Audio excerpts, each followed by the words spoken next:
संगठन के अर्थ को समझाते हुए संगठन के अर्थ को समझाते हुए संगठन के अर्थ को समझाते हुए इसके प्रकार की व्याख्या कीजिए।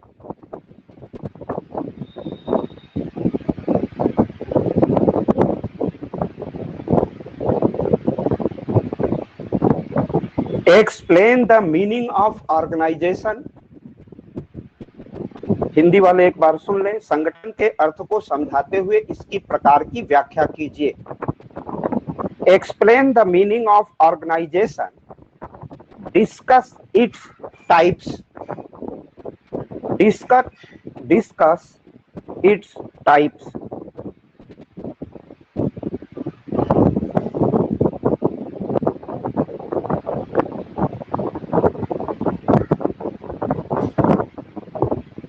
समान उद्देश्य के लिए समान उद्देश्य के लिए समान उद्देश्य के लिए लोगों का समूह जब प्रयास करता है तो समान उद्देश्य के लिए लोगों का समूह जब प्रयास करता है तो इस समूह को संगठन कहते हैं। तब इस समूह को संगठन कहते हैं। तब इस समूह को संगठन कहते हैं।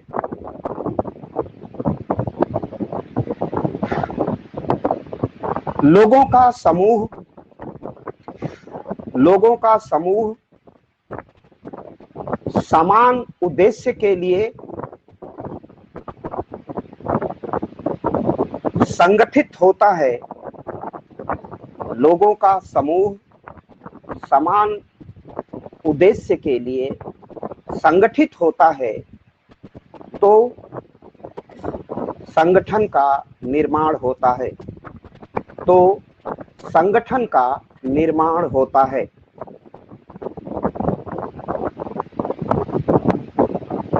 इस प्रकार संगठन और प्रशासन का संबंध इस प्रकार संगठन और प्रशासन का संबंध इस प्रकार संगठन और प्रशासन का संबंध इस प्रकार संगठन और प्रशासन का संबंध इस प्रकार संगठन और प्रशासन का संबंध अन्योनाश्रित होता है।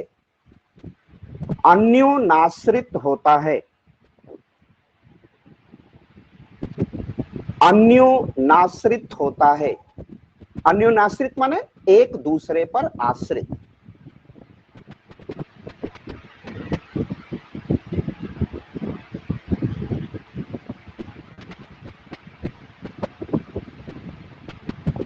तेजी से इंग्लिश वाले लिख लें। देखो, इंग्लिश लिखाना मेरी जिम्मेदारी नहीं है क्योंकि मेरे 99% बच्चे हिंदी के हैं। 2-4 लोग हैं तो वो प्रयास करें, क्योंकि इस तरह मैं अंग्रेजी भी लिखाऊंगा तो मेरे पास कोर्स खत्म करना अपना असंभव सा हो जाएगा। When a group of people make effort of the same purpose, when a group of people make effort of the same purpose, then this group is called organization. Then this group called organization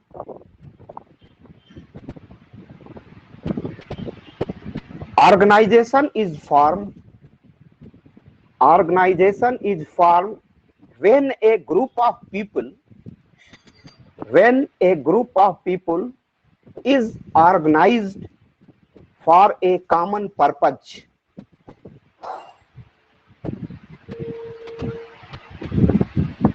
Organization is formed when a group of people is organized for common purpose. Thus, the relationship between organization and administration is interdependent, interdependent.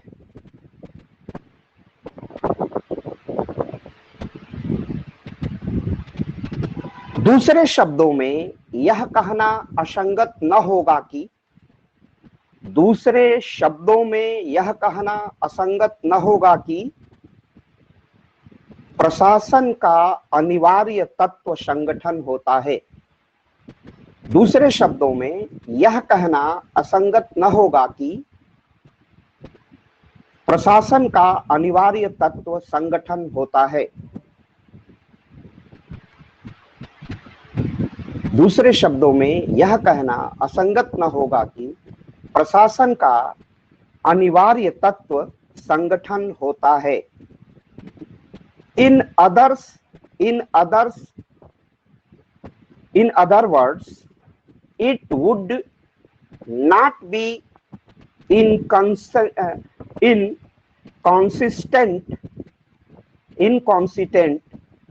to say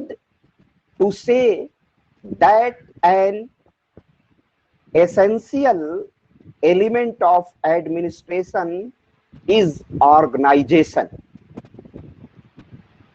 In other words, it would not be inconsistent to say that initial element of administration is organization. अब इसको थोड़ा समझ लेते हैं। संगठन का निर्माण तभी होता है, जब, कल मैंने इस पर विस्तृत वार्ता करी, जब आवश्यकता होती है, और आवश्यकता एक व्यक्ति की नहीं होती है। व्यक्ति की आवश्यकता व्यक्ति स्वयं पूर्ति कर सकता है, लेकिन कुछ आवश्यकताएं व्यक्तियों से बाहर अनेक व्यक्तियों के लिए होती हैं।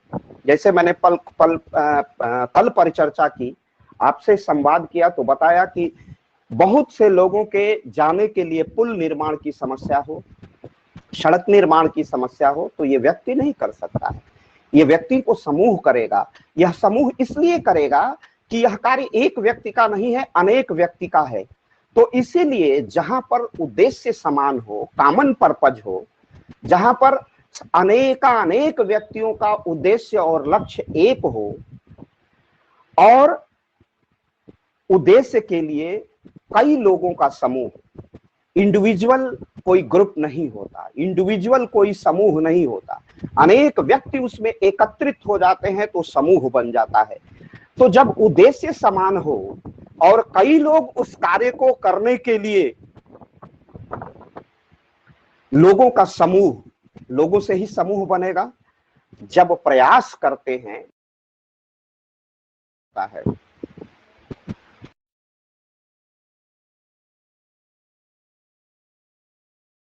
नहीं आ रही है, आवाज नहीं आ रही, लोगों का नहीं आ रही सर, इसके लिए प्रयास करता है, तो इस समूह को ही संगठन कहते हैं। एक व्यक्ति ना प्रयास करे, क्योंकि उद्देश्य अनेक व्यक्तियों का समान उद्देश्य है।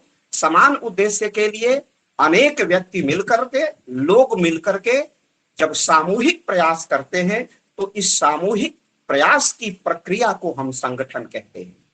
और इसी को कहें कि लोगों का समूह जब समान उद्देश्य के लिए कोई कार्य करता है तो संगठन का निर्माण होता है। इस प्रकार संगठन और प्रशासन, क्योंकि प्रशासन का ही काम है सामान्य उद्देश्यों की पूर्ति के लिए, प्रशासन ही सामान्य उद्देश्यों की पूर्ति का काम करेगा, व्यक्ति नहीं करेगा। क्यों नहीं करेगा?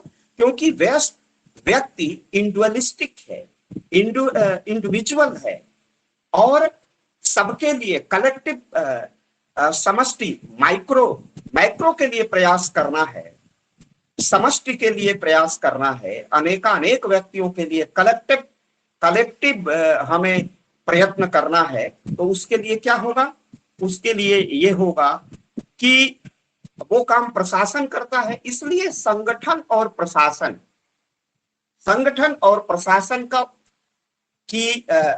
जो अंतर संबंध है, एक दूसरे पर अन्योनाश्रित है, एक दूसरे पर आश्रित है, इसका हम रिलेशनशिप कहेंगे कि ये रिलेशनशिप ओवरलैपिंग का रिलेशनशिप है। एक दूसरे पर परस्पर व्यापी हैं, एक दूसरे पर चढ़े हुए हैं।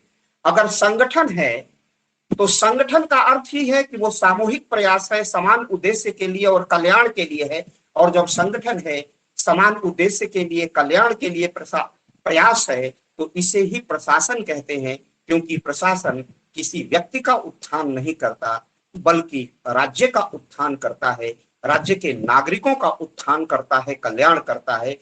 इसलिए प्रशासन और संगठन परस्पर व्यापी हैं। प्रशासन के बिना संगठन की परिकल्पना नहीं होगी और संगठन के बिना प्रशासन की परिकल्पना नहीं होगी। ये दूसरे एक दूसरे पर आश्रित है। जब भी प्रशासन को चलाना होगा तो उसके लिए संगठन की आवश्यकता होगी, और जब संगठन है तो उसका निश्चित उद्देश्य अगर लोक कल्याणकारी है तो वो प्रशासन है।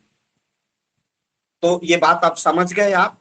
और इसी को मैंने दूसरे तरफ से लिखाया है कि दूसरे शब्दों में यह कहना असंगत न होगा, या आपने नोट भी कर दिया होगा हिंदी में, कि प्रशासन का अनिवार्य तत्व, अगर प्रशासन है कहीं भी तो बिना संगठन के उस प्रशासन का संचालन नहीं हो सकता। उसका अनिवार्य एलिमेंट है, उसका नेसेसरी एलिमेंट है। तो आपने इसको भी लिख लिया। अब लिखिए आगे। निर्धारित उद्देश्य की प्राप्ति के लिए, निर्धारित उद्देश्य की प्राप्ति के लिए, निर्धारित उद्देश्य की प्राप्ति के लिए मनुष्य, निर्धारित उद्देश्य की प्राप्ति के लिए मनुष्य, सामग्री, निर्धारित उद्देश्य की प्राप्ति के लिए मनुष्य, सामग्री, कामा,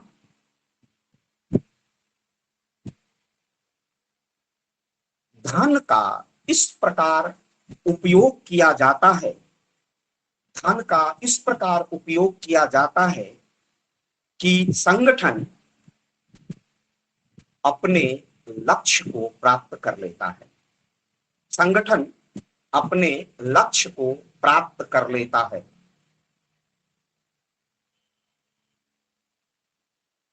इसलिए इस प्रकार संगठन के अभाव में, इस प्रकार संगठन के अभाव में कोई प्रशासन नहीं हो सकता है। इस प्रकार संगठन के अभाव में कोई प्रशासन नहीं हो सकता है। इस प्रकार संगठन के अभाव में कोई प्रशासन नहीं हो सकता है। इसलिए संगठन के अभाव में कोई प्रशासन नहीं हो सकता है। रिकॉर्डिंग चालू नहीं है कि? अंग्रेजी वाली तेजी से लिखें। Man material, man material, money are used in such a way that the organization achieves its goal for achieving the set objective. Man, material, money are used in such a way that the organization achieves its goal for achieving the set objective. Thus, there can be no administration. Thus, there can be no administration in the absence of organization.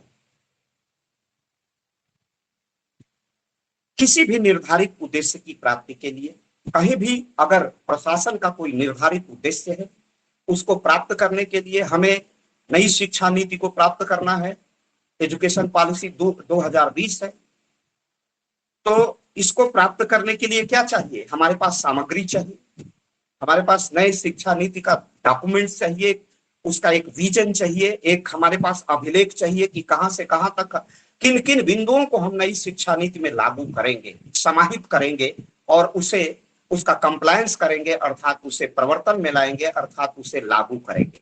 तो इसके लिए क्या चाहिए? हमारे पास सामग्री होनी चाहिए। हम कितने नए विश्वविद्यालय बनाएंगे, तो इसके लिए हमें सामग्री चाहिए। वो सामग्री भौतिक भी होगी और मानवीय भी होगी।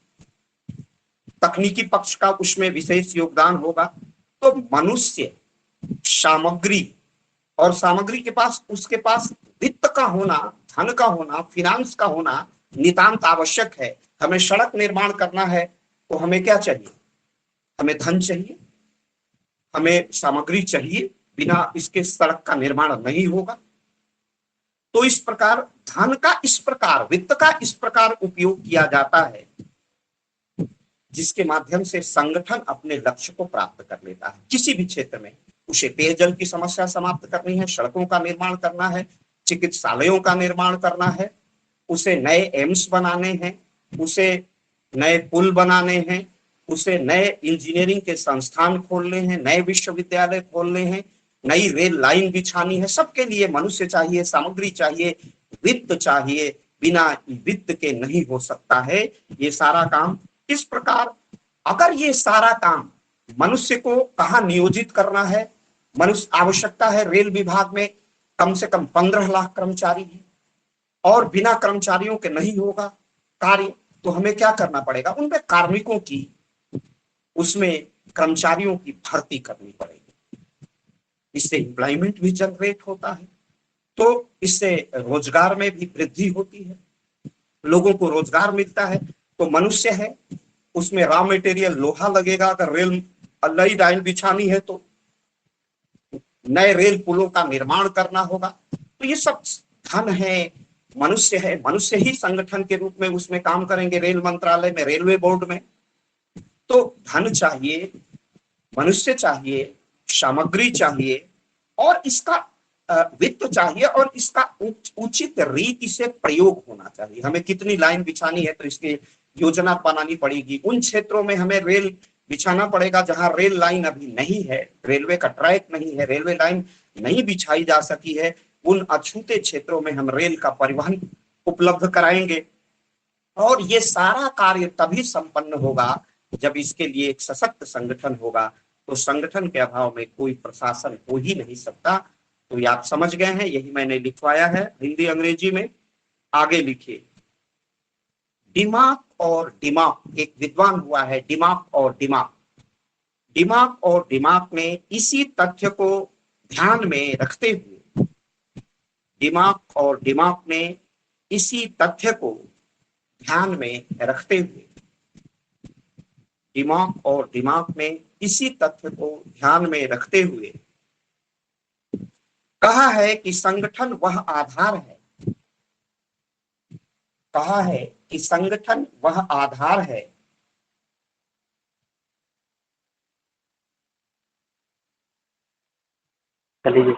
आप इस तरह लिखिएगा, दिमाग और दिमाग में इसी तथ्य को ध्यान में रखते हुए कहा है कि संगठन एक आधार है,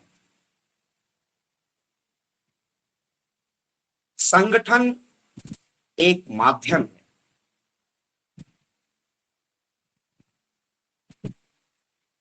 संगठन एक माध्यम है जिसके आधार पर प्रशासनिक प्रक्रिया को गति प्रदान की जाती है, जिसके आधार पर प्रशासनिक प्रक्रिया को गति प्रदान की जाती है, जिसके आधार पर प्रशासनिक प्रक्रिया को गति प्रदान की जाती है। अब इसे सुन लीजिए, तब अंग्रेजी में लिखाते हैं। दिमाग और दिमाग नामक संगठन के विषय में अपना विचार व्यक्त करते हुए एक यशस्वी विद्वान हुआ है। उसने कहा है कि संगठन एक आधार है, एक बेस है, एक बेस है। अगर बेस नहीं होगा तो जैसे धरती एक बेस है जिस पर आप भवन का निर्माण करते हैं, तो उसका अगर धरती नहीं होगी तो आप हवा में भवन का निर्माण नहीं कर सकते। तो दिमाग और दिमाग इसी ओर संकेत करते हुए कह रहे हैं कि संगठन एक आधार है, संगठन के आधार पर ही प्रशासन का भवन खड़ा होता है, लोक कल्याण सुनिश्चित होता है। तो बड़ी महत्वपूर्ण बात दिमाग और दिमाग ने कही है कि संगठन एक आधार है और संगठन एक माध्यम भी है। दूसरा कहते हैं कि एक मीडियम है। अगर आपके पास रेल मंत्रालय और रेलवे का बड़ा विभाग नहीं होगा तो आप प्रयागराज से वाराणसी तक सस्ती यात्रा पैसेंजर से नहीं कर सकते हैं। देश के गरीब आदमी साधारण पैसेंजर ट्रेन से अपनी यात्रा नहीं कर सकता है। तो इसके लिए क्या है, उस सेवा को प्रदान करने के लिए एक मंत्रालय है, एक संगठन है जिसका नाम है रेल मंत्रालय। तो ये मीडियम है, कैसा मीडियम है? रेल का मीडियम है। रेल के माध्यम से, रेल के बोगियों में जिसे इंजन खींचता है, प्रयागराज से वाराणसी तक की यात्रा सरल, सुगम बना देता है और सस्ते में, सस्ता, टिकाऊ और मजबूत यात्रा हो जाती है आपकी वाराणसी तक। तो ये सुगम होता है एक माध्यम से, उस माध्यम का नाम है रेल। और तो इस प्रकार दिमाग और दिमाग ने कहा कि एक आधार भी है, बेस भी है और दूसरा माध्यम भी है, जिसके आधार पर प्रशासनिक प्रक्रिया को, प्रशासन की प्रक्रिया क्या है, प्रशासन का उद्देश्य क्या है? लोक कल्याण को सुनिश्चित करना। और लोक कल्याण में है कि सस्ते रेट पर देश का गरीब आदमी प्रयागराज से वाराणसी की यात्रा पहले 30 रुपया में करता था, पेंडेमिक के पहले 30 रुपए में यहां से वाराणसी तक की यात्रा सहजता से 3-4 घंटे में हो जाती थी, आराम भी होता था। तो ये क्या है? ये प्रशासन का की प्रक्रिया है। इसी के माध्यम से प्रशासन गतिशील होता है, इस आधार के माध्यम से, इस मीडियम के माध्यम, आधार से। और एक माध्यम भी है प्रशासन, वो संगठन माध्यम का काम करता है। रेल उसका संगठन है और उसके माध्यम से वो सस्ती यात्रा देश के गरीबी रेखा से नीचे जीवन यापन करने वाले अपने नागरिकों को सहज ही उपलब्ध कराता है। इस उपलब्धता के से प्रशासन में गतिशीलता आती है। प्रशासन निष्क्रिय नहीं रहता है, डायनेमिक उसका कैरेक्टर होता है, वह लगातार गति करता रहता है, अर्थात लोगों को अपने गंतव्य तक पहुंचाता है और प्रयागराज से वाराणसी के मध्य की यात्रा संपन्न कराता है। मैंने उदाहरण दिया है केवल। तो इस प्रकार यह दिमाग और दिमाग महोदय की एक बहुत ही महत्वपूर्ण परिभाषा है संगठन के विषय में। अंग्रेजी में जल्दी से लिखें इसे। दिमाग एंड दिमाग have said this keeping in mind the fact that is the organization is the foundation.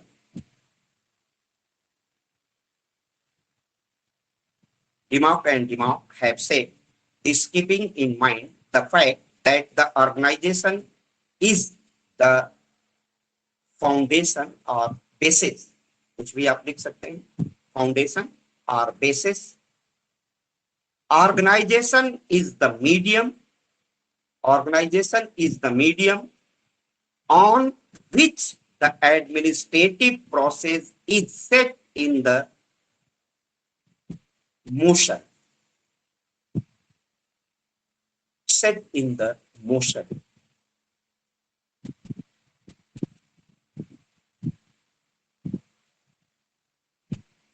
Next, संगठन शब्द आंग्ल भाषा के, संगठन शब्द आंग्ल भाषा के, आंग्ल माने अंग्रेजी, संगठन शब्द आंग्ल भाषा के, अंग्रेजी में लिख लीजिए ORGA, ORGA, Arge, NICISM,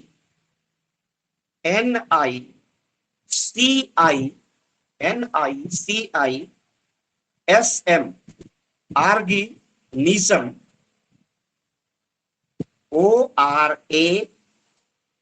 ORANICISM,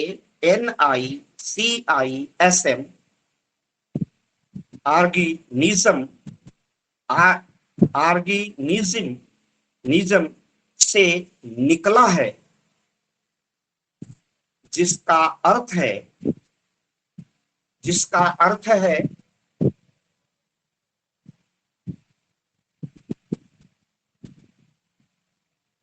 एक साथ, जिसका अर्थ है एक साथ गतिविधियों में संलग्न, एक साथ गतिविधियों में संलग्न, संलग्न माने लगे हुए, एक साथ गतिविधियों में संलग्न, परस्पर निर्भर, एक दूसरे पर निर्भर करते हैं, परस्पर निर्भर अंगों का संगठित निकाय, परस्पर निर्भर अंगों का, परस्पर निर्भर अंगों का संगठित निकाय, परस्पर निर्भर अंगों का संगठित निकाय, परस्पर निर्भर अंगों का संगठित निकाय। ये कहते हैं कि संगठन शब्द अंग्रेजी के ऑर्गेनिकिज्म, ऑर्गेनिकिज्म, ऑर्गेनिक कहते हैं अंगों के सिद्धांत से, तो ऑर्गेनिकिज्म से निकला है, जिसका अर्थ है एक साथ गतिविधियों में संलग्न परस्पर निर्भर अंगों का एक संगठित निकाय। ये पूरा शरीर की संरचना है, कहीं पर आंख है, बाल है, दो नाक है, मुंह है, हाथ है, उसकी अंगुलियां हैं। ये अंगुलियों का काम अलग है, अंगुलियों से मैं इशारा कर रहा हूं, मुंह से बोल करके शब्दों का उच्चारण कर रहा हूं, जो उच्चारण आप तक पहुंच रहा है। हम एक दूसरे से संवाद कर रहे हैं, मेरी पूरी क्लास एक संवाद कर रही है। तो ये जो अंगों का सिद्धांत, जो अंगों की संरचना है, एक दूसरे पर, हाथ का काम, दाहिने हाथ का काम लिखने का है तो वो लिखता रहेगा, अपने आप में निर्भर इकाई है। तो इसी तरह संगठन में जैसे शरीर के विभिन्न अंग है ना, तो ये ऑर्गेनिक थ्योरी है, ऑर्गेनिक से ही ऑर्गेनिकनिज्म बना हुआ है। तो ये अंगों का सिद्धांत है, संगठन अंगों का सिद्धांत है। कोई ऊपर मुख्यमंत्री है, फिर मंत्री, उप मुख्यमंत्री, फिर कैबिनेट स्तर के मंत्री, फिर राज्य स्तर के स्वतंत्र प्रभार के मंत्री, उसके नीचे फिर राज्य मंत्री, फिर उप मंत्री, संसदीय सचिव। ये परंपरा है, इसके विषय में हमें पढ़ाना है, इसके विषय में बाद में हम चर्चा करेंगे। तो ये एक हायरार्की है, जिला अधिकारी, चीफ रेवेन्यू अफसर, अपर जिला अधिकारी, अतिरिक्त जिला अधिकारी, इस तरह उप जिला अधिकारी, तहसीलदार, नायब तहसीलदार, राजस्व निरीक्षक और नीचे लेखपाल तक, ये श्रृंखला है। तो ये अंगों का सिद्धांत है, रेवेन्यू के प्रशासन के, राजस्व के प्रशासन के ये विभिन्न अंग हैं। तो इसीलिए उसका अंग्रेजी जो ऑर्गेनाइजेशन है वो ऑर्गेनिक से आया है, और ऑर्गेनिकलिज्म से यह शब्द निकला है, जिसका शाब्दिक अर्थ है परस्पर संलग्न गतिविधियां, और उसमें निर्भर अंगों का, एक दूसरे पर निर्भर अंगों का संगठन, संगठित निकाय, इंस्टीट्यूशन। इसको अब आप समझ गए हैं। The word of organization is derived from the Anglo language organicism, which also means an organized body of interdependent organs engaged in activity. The word organization is derived from the Anglo language organicism, which also means an organized body of interdependent organs engaged in activity.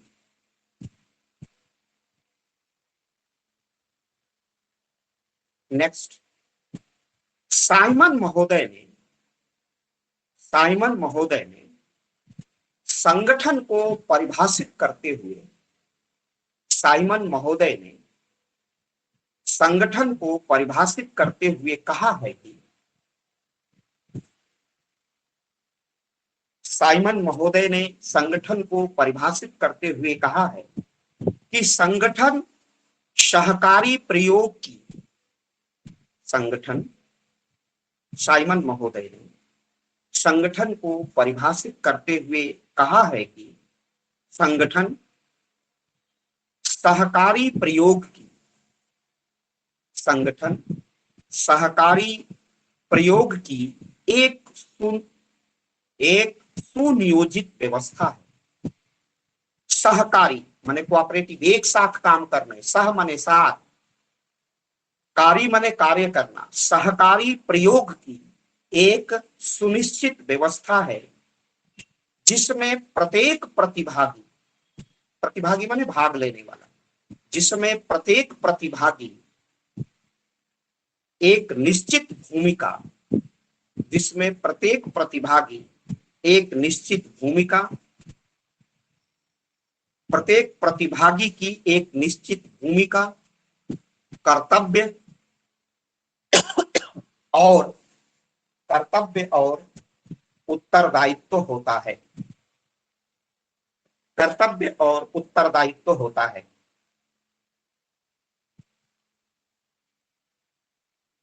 Simon has defined, Hindi वालों का हो गया है ना? जी sir. Yes sir. Hindi वालों का हो गया है? यस सर, हो गया। जी sir. Yes sir. Okay okay okay. Yes sir. आवाज तो प्रॉपर पहुंच रही है ना? यस सर, आ रही है आवाज। हाँ सर, आवाज यस सर। Yes sir.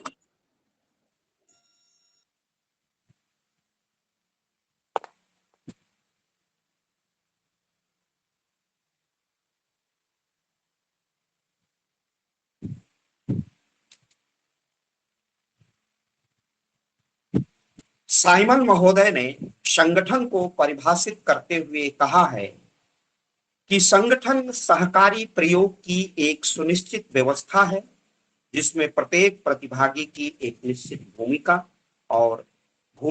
कर्तव्य और उत्तरदायित्व। तो अब देखिए साइमन महोदय संगठन को किस तरह व्याख्यायित करते हैं। संगठन को क्या कहते हैं कि एक साथ काम करने वाले। संगठन क्या है?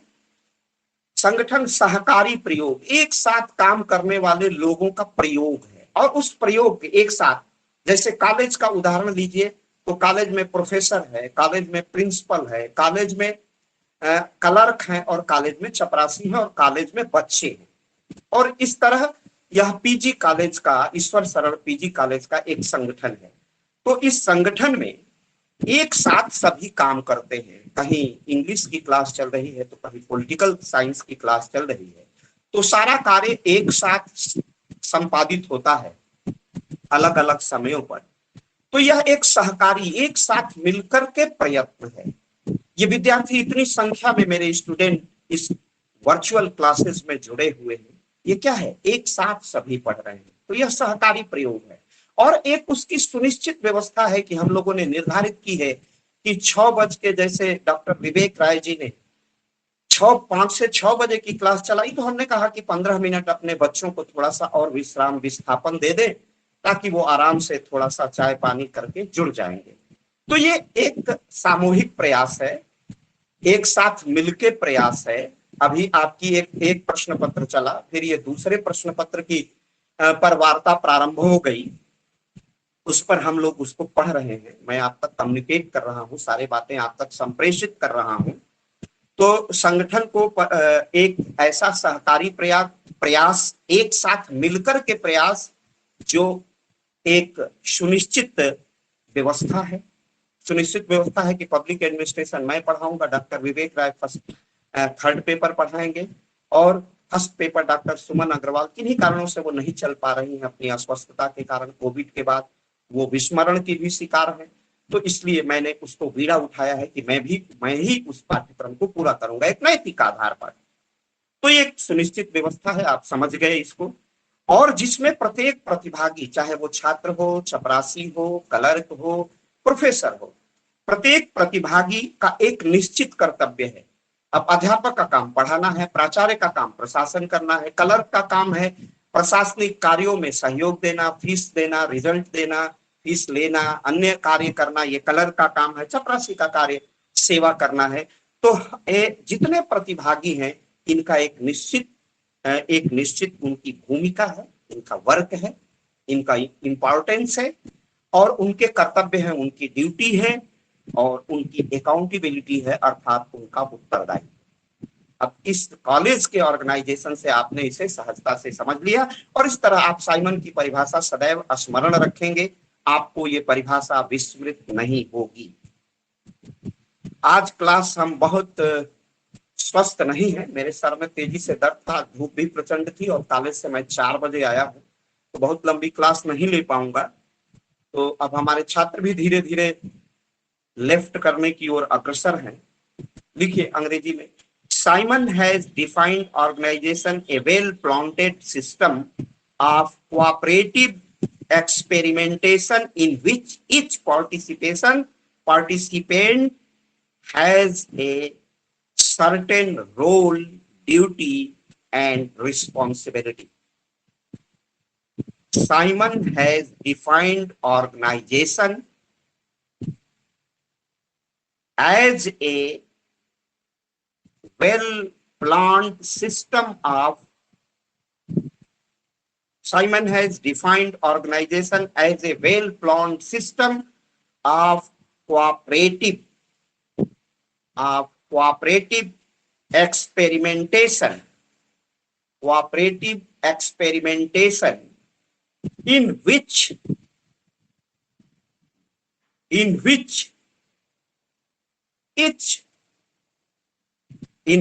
each participant has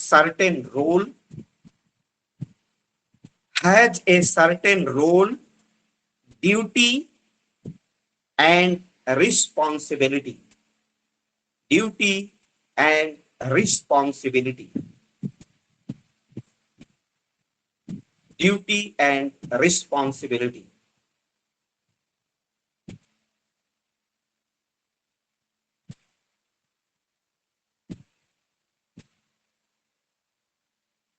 आगे पढ़ाऊं कि रोक दूं? पढ़ाइए सर। आइए सर। As your wish. स्वास्थ्य ठीक हो। फरेस्ट कर लीजिए। जैसी आपकी इच्छा हो सर। बोलिए आप लोग। सर आपकी इच्छा फरेस्ट कर लीजिए, अगले दिन पढ़ा दीजिएगा। रहने दीजिए सर। पढ़ाने में सबकी आवाज नहीं आ रही। सर रेस्ट कर जैसी आपकी इच्छा हो सर। पढ़ा दीजिएगा। यार हमारी तबीयत आवाज रेस्ट कर लीजिए। हेलो, रहने दीजिए सर कल पढ़ा दी।